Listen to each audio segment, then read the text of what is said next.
week, Game Gets Shady with a world-exclusive review of The Darkness 2. We're in warrior mode for the demo derby. Technique right in the perfect spot. And find out whether EA's latest FIFA franchise will truly be a game changer.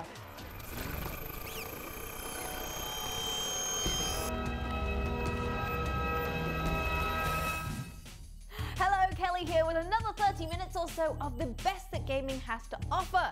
Don't forget that you can catch up with us online at the addresses detailed below. But before you do, stay put because we've got some good stuff coming your way. Starting with this week's headlines and some interesting news in the PC versus console battles. In the headlines, a little cross-platform news. Rayman Origins, one of this year's best platformers, is finally getting a PC release coming to Windows in March of this year.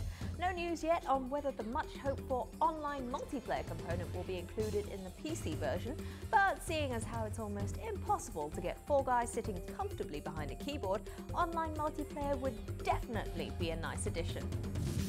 Also making the switch, The Witcher 2 Assassins of Kings is shedding its PC exclusivity and will be making its way to the Xbox 360. One of the best looking games ever made, the enhanced 360 version is set to come with a bunch of additional cutscenes and brand new cinematics.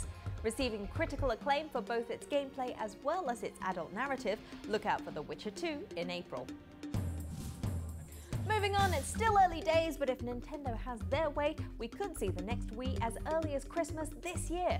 Dubbed the Nintendo Wii U, the console will feature full HD graphics as well as an all-new touch-enabled controller. Now, Fraggy got a chance to try out the device at last year's E3, and while it sure looks interesting, it'll be a while before we see what this new console can really do. The next generation in console gaming, or so they're saying at the big end, but you'd have thought that they'd pick a better name for it. And finally, American developers and publishers THQ, the guys behind such games like Saints Row and Metro 2033, have finally decided to refocus their efforts on developing hardcore games. This comes after the company's recent wave of family-oriented titles failed to make significant sales, leading to huge losses. And from our point of view, it's about time! I mean, these guys went from Darksiders of Warhammer 40k to making kiddie games like SpongeBob SquigglePants for the U-Draw tablet. What were they thinking? Well, from THQ's AAAs to Take-Two's latest All-Star offering and world exclusive for game, as the Fraggot becomes the first reviewer on the planet to get his grubby mitts on The Darkness 2. It's been 6 years in the making, but Frags, is it gonna live up to the hype? Well, the short answer is yes. Easily one of the most anticipated games of 2012, Part 2 continues the story of Jackie Estacado and his fight against the demons inside him. Now, for those that remember, the original game was one of my favorite shooters when it was released more than 5 years ago, because not only was it a satisfying mix of stealth and action, which was great, but the real selling point were Jackie's 2 darkness tentacles, demonic snake-like tendrils which allowed our underlit hero to carry out all sorts of nastiness while under the cover of darkness, like taking out enemies from a distance and generally being all sneaky and stealthy. Now, The Darkness 2 picks up 2 years after the events of the first game, where Jackie uses unholy demonic abilities to avenge the death of his one true love, a woman named Jenny. And starting Part 2 of The Darkness, all is well with Jackie at the head of the family doing a pretty good job at keeping his demons bottled up.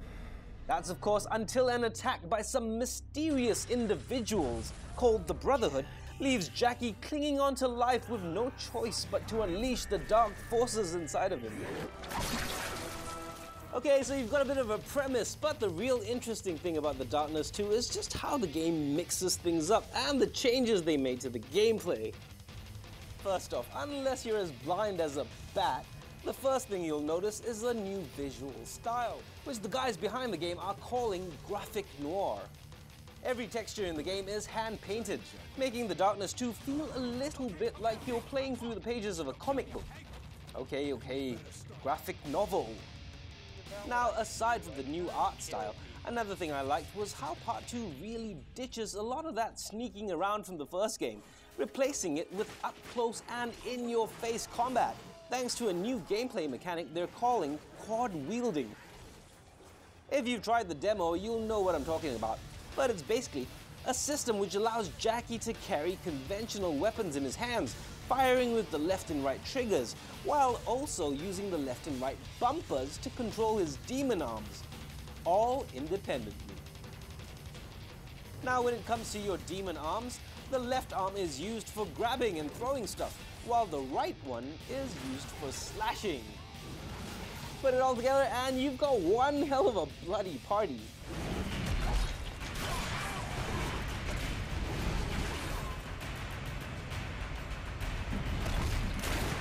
Also new this time are a bunch of RPG game mechanics like the addition of 4 upgradable skill trees: Demon Arm, Hitman, Darkness, and Execution.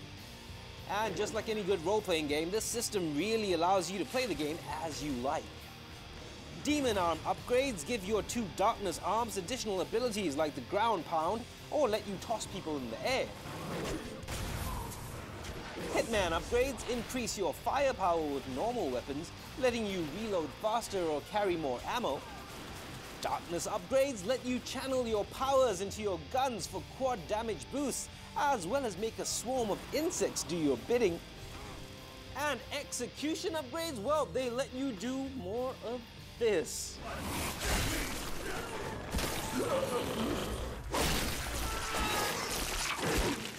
Nice. Now, one of the reasons the first game resonated so much with me was because of the unconventional way it went about storytelling. And I'm glad to say that for the most part, The Darkness 2 continues this tradition. Remember sitting around and watching TV from the first game? Yep, it's just scenes like those. I mean, when's the last time you played a shooter, when all you wanted to do was sit around and watch TV with your girlfriend for half an hour? It's good having you here. And although it's not as emotionally heartbreaking as the first game was, the story in Part 2 is not only well written, but features some stellar voice acting as well. Yeah, I'll do what I can. It'll go a lot faster if you get one of your gorillas to untie me. Please?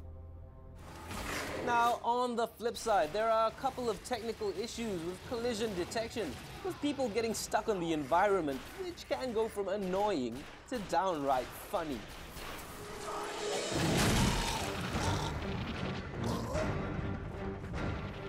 Also, if you're looking for a long, drawn-out experience, then The Darkness 2 may disappoint you, because it's not the longest game in the world, clocking in at just about 8 hours or so for the main story. But thankfully, even after you're done with the campaign, you can go through the game again with a new Game Plus option, as well as a nice co-op multiplayer mode called Vendetta, which adds a couple more hours of gameplay to the mix. In the end though, The Darkness 2 really ticks all the boxes when it comes to a sequel. It's bigger, it's badder, and thanks to the new look, it's a whole lot flashier than the first game. The reworked Darkness powers are a blast to use, really allowing for a stunning array of combat styles. Plus, if you like your games to come drenched in the red stuff, it's also one of the most comically brutal video games out there, with a knack for tearing off limbs like something out of Mortal Kombat. A great mix of action and story, The Darkness 2 gets 2 demon thumbs up. Time now for us to go for a quick break here on the show. But stay tuned, because in just 2 minutes, it's the intergalactic space opera Mass Effect 3. And we grind things to a pulp with our new segment on video game violence.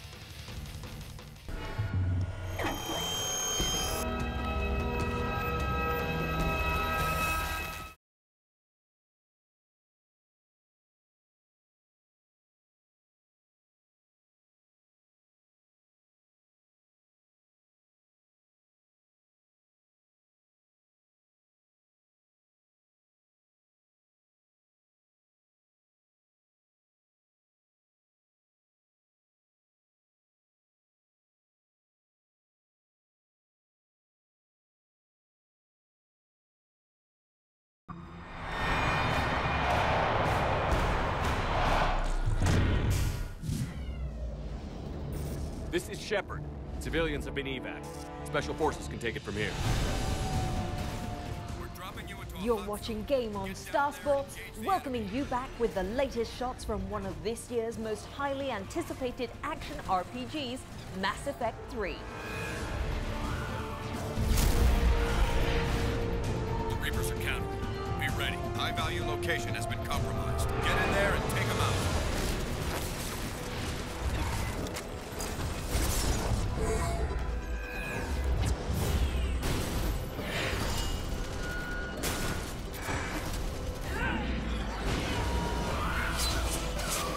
We're running out of time. Find that target now.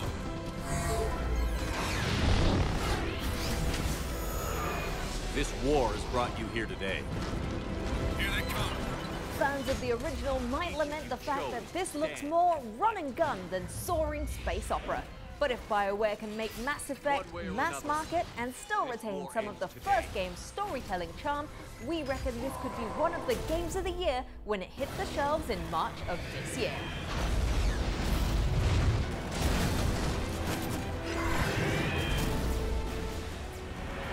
And of course, we'll be keeping you up to speed with ME3 as it gets closer to release. But right now, it's demo derby time and two free-to-play tasters with two very different takes on the Warrior Code. From the round table to the octagon, let's get ready to rumble. Kicking things off with a little medieval mayhem, time to battle, as we check in with the demo for King Arthur 2, the role-playing wargame. This year's release focuses on Arthur's son, William, who's been tasked with leading the Pendragons against their arch-enemies, the Fomorians. Fans can look forward to a couple of new additions, including a campaign map which is twice as large as anything from the original game, making for some pretty epic battles. Also new is a totally reworked camera system, doing away with the old one, which was pretty difficult to maneuver, and replacing it with a new and fully customizable view, which is a lot easier on the eyes. Another interesting addition is a quest system, where players get to learn more about the characters they're playing by participating in brief text adventure style missions. You can easily defeat the dozen guards, but the clangor of battle quickly summons the rest of Loxley's warriors to the post. Now, if you're new to the series or strategy games in general, not to worry. The demo ships with a detailed tutorial mode, helping players get to grips with the gameplay, and also lets them in on a bit of the game's backstory. Arthur, son of Uther, had already united the war-torn lands. Combining one of the best aspects of RTS and turn-based games, the demo for King Arthur 2, the role-playing wargame, is available for download at the link below. Also out this week, it's demolition time as we jump into a no-holds-barred arena with a demo of UFC Undisputed 3. Now, the interesting thing about this year's release is that for the first time, MMA fans will get the chance to choose between fighters from both the UFC as well as Japan's Pride Fighting Championships. Legend Anderson Silva and light heavyweight champion John Jones front for the UFC, while over in the Pride divisions it's a choice between Quinton Rampage Jackson and Wanderlei Silva, with additional time spent in development leading to an all-new combat system with even more punishing tips and tricks. Oh, he escapes. Very nice. If you fancy starting your very own fight club, the demo for UFC Undisputed 3 is available on Xbox Live and the PlayStation Network right now.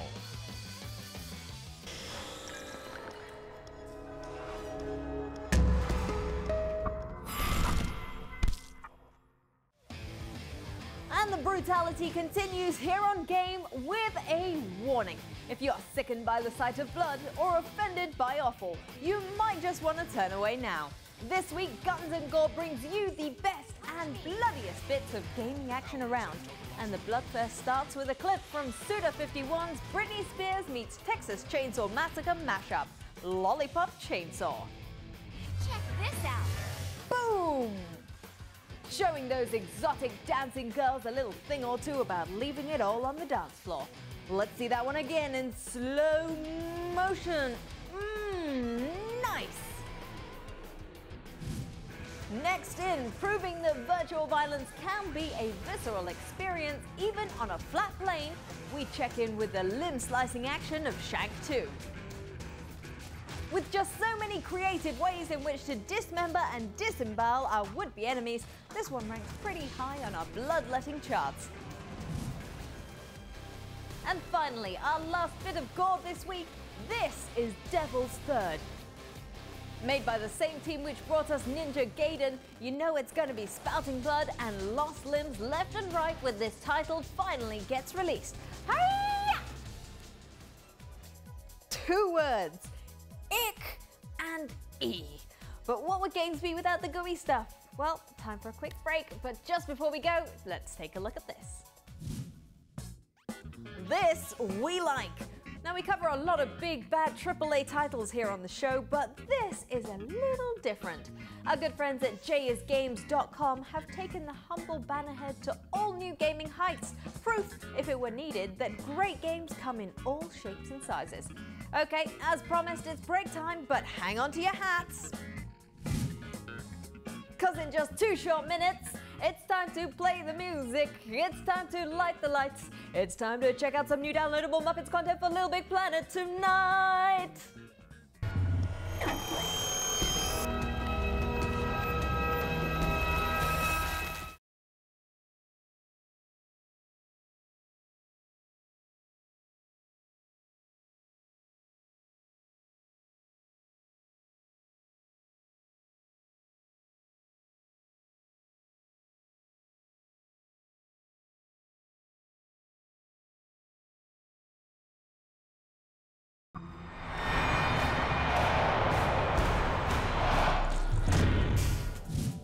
Welcome back, you're tuned to Game with me, Kelly Latimer. Still to come, FIFA, the Muppets and Assassin's Creed, but first, time to open the pearly gates and sink into another dreamy edition of Digital Heaven.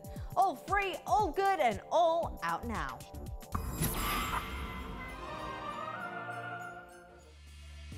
In this week's online escapade, it's back to our friends over at DigiPen as we take a look at another of the university's more interesting gaming offerings.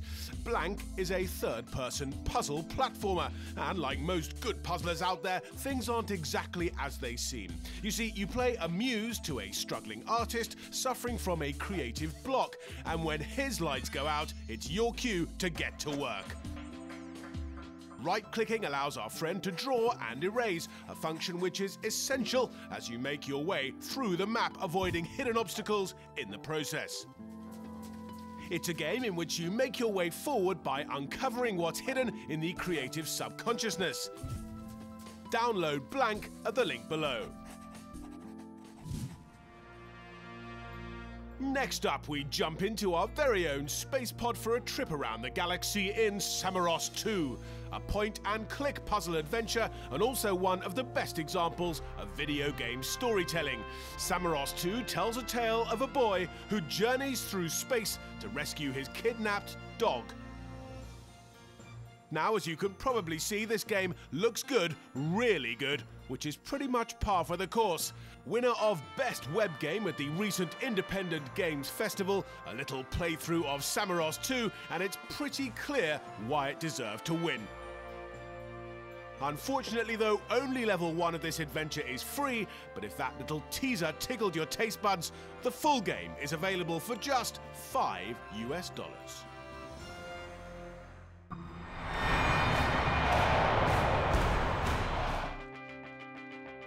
With the big name releases slowing down as we recover from the year-end gaming blitz, one thing that hasn't slowed is the slew of downloadable content packs or DLC which have just hit the market, starting with the ever-popular Little Big Planet 2 and some close encounters with the fuzzy kind. The Muppets Premium Level Kit includes 5 new stages and 2 minigames, but also in the pack, you've got a new soundtrack, several new objects to add to your toolbox, and even a bonus costume of Rolf the dog.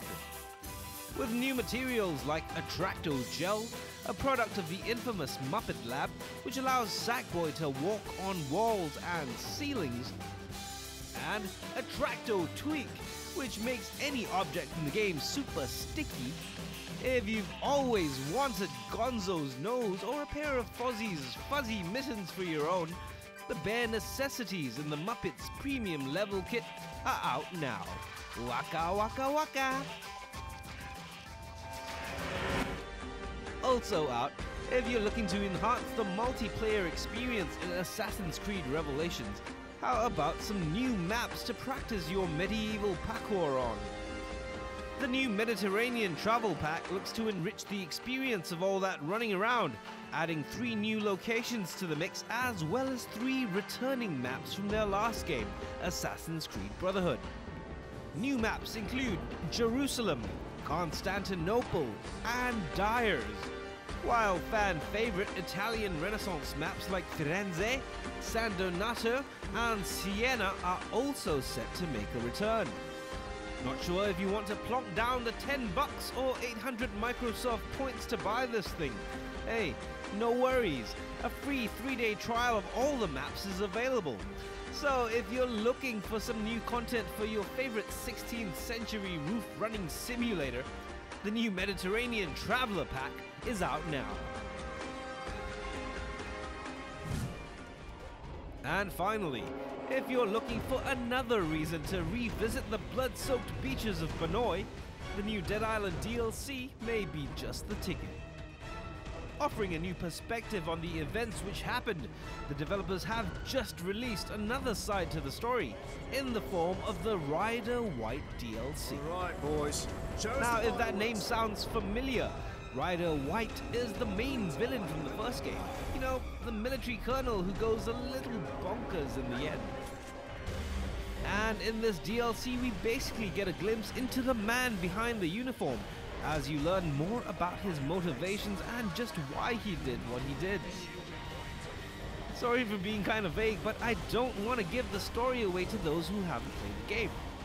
Letting you play as Ryder, the single-player campaign comes with several hours of zombie mashing fun and helps shed light on the mystery of the zombie outbreak.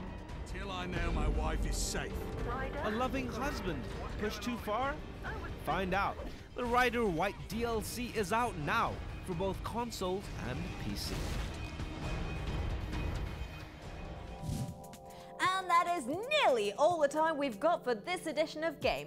As always, you can catch up with us online at the addresses currently flashing onto your screens.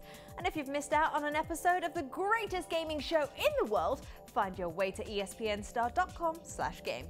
Now, I did say that it's nearly all we've got time for. We're going to leave you with one more glimpse at your gaming future in the shape of EA's latest football redux, a return to the streets with the aptly named FIFA Street. We'll see you next week.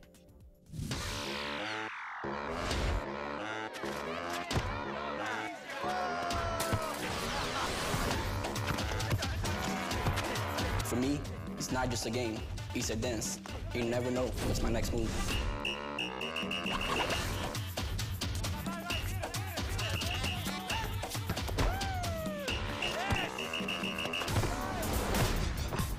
When you're going to show a guy up and pull off a penalty, you have to be in complete control.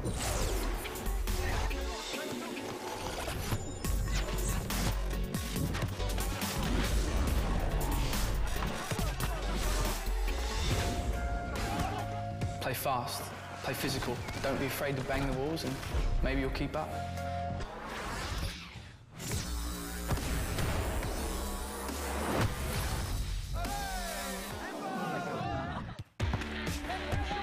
Any dude can bust out a trick, but only legend freestyle all over the court.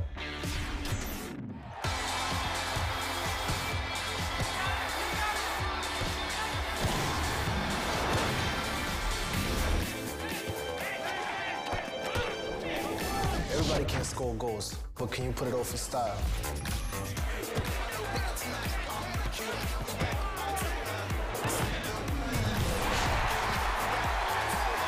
It all starts in the streets. It all starts in the street. Free your game. Free your game. Free your game.